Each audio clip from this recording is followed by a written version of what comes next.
Assalamualaikum warahmatullahi wabarakatuh. Sesi 9 kali ini Ibu akan menerangkan tentang multikultural sebagai landasan pembelajaran.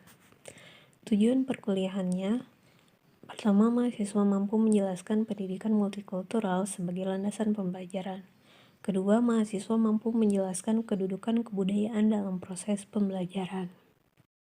Untuk pembahasannya, landasan pembelajaran adalah suatu dasar atau tolak ukur dalam sebuah interaksi antara peserta didik dan pendidik serta sumber belajar yang dijadikan acuan dalam sebuah lingkungan belajar.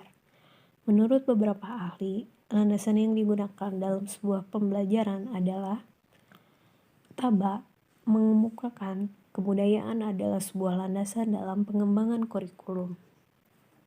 Ki Hajar Dewantara mengemukakan akar pendidikan suatu bangsa adalah kebudayaan. Prin mengemukakan kurikulum merupakan konstruk dari kebudayaan, yang mana kebudayaan berarti keseluruhan dari totalitas dari cara manusia hidup dan cara ia mengembangkan pola kehidupannya, sehingga ia tidak saja menjadi landasan, tetapi sekaligus menjadi target hasil dari perencanaan dan pelaksanaan pembelajaran. Longstreet dan Sen mengemukakan kebudayaan berfungsi sebagai lingkungan kurikulum. Lingkungan dapat dilihat dari dua perspektif atau sudut pandang, yaitu sebagai lingkungan eksternal atau lingkungan tempat tatanan sosial seperti sekolah berada, dan lingkungan internal yang merupakan lingkungan yang terbentuk dari visi masing-masing pendidik, bagaimana sekolah berfungsi dan kurikulum digunakan. Kedudukan budaya dalam sebuah pembelajaran sangat penting, dikarenakan pendidikan merupakan salah satu bagian dari sistem pengetahuan yang menjadi unsur dalam sebuah kebudayaan. Namun, dalam proses pengembangan, biasanya hal ini hanya dipengaruhi oleh pandangan pengembang tentang perkembangan iptek.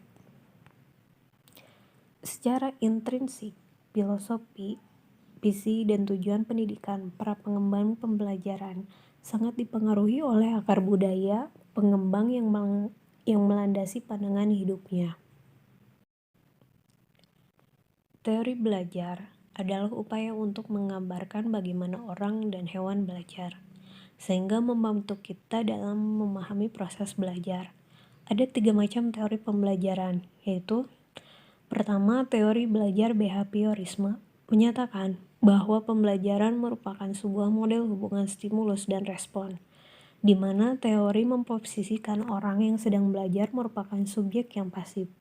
Hal yang menjadi fokus utama adalah perilaku yang muncul dari subjek pembelajar. Yang kedua, teori kognitivisme berfokus pada pembelajaran berbasis otak. Hal ini memiliki perspektif bahwa peserta didik memproses informasi dan pelajaran melalui upayanya mengorganisir, menyimpan, dan kemudian menemukan hubungan antara pengetahuan yang telah ada. Yang ketiga yaitu teori belajar konstruktivisme, menyatakan bahwa pengetahuan itu sifatnya konstruktif, yaitu dibangun oleh manusia sedikit demi sedikit yang hasilnya diperluas melalui konteks yang terbatas.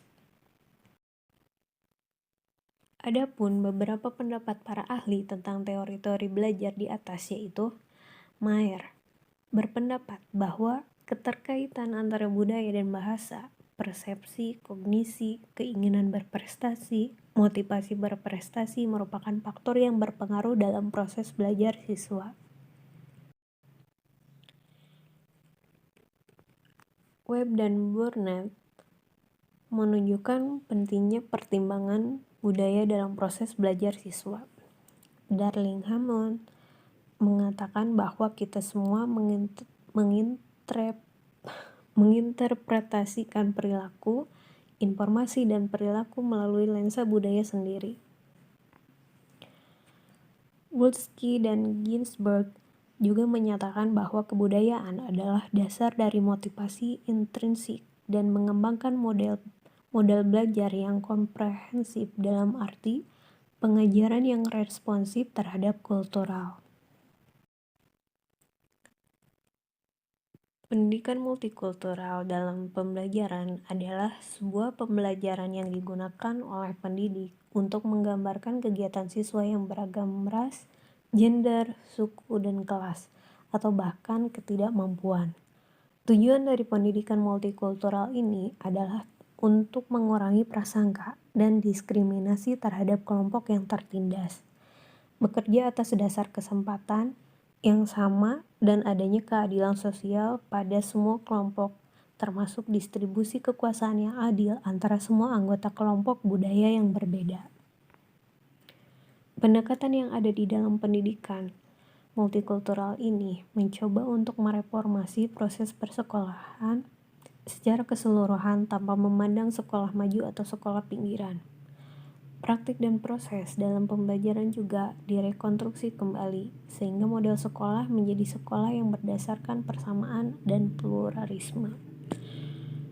Oleh sebab itu, kebudayaan merupakan salah satu landasan kuat dalam pengembangan pendidikan di Indonesia yang memiliki keberagaman budaya yang banyak untuk meningkatkan toleransi dan saling pengertian antar budaya yang berbeda di Indonesia.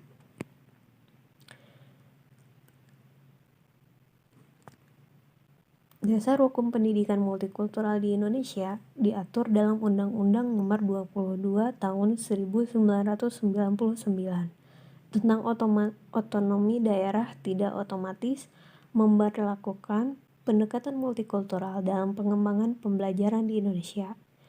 Undang-undang yang memberikan wewenang kepada Pemda itu tidak otomatis langsung menjadi pembelajaran yang berdasarkan pendidikan multikultural.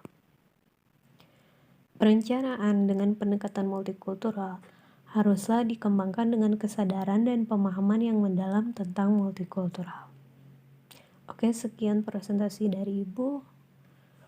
Wassalamualaikum warahmatullahi wabarakatuh. Sampai bertemu kembali di sesi berikutnya.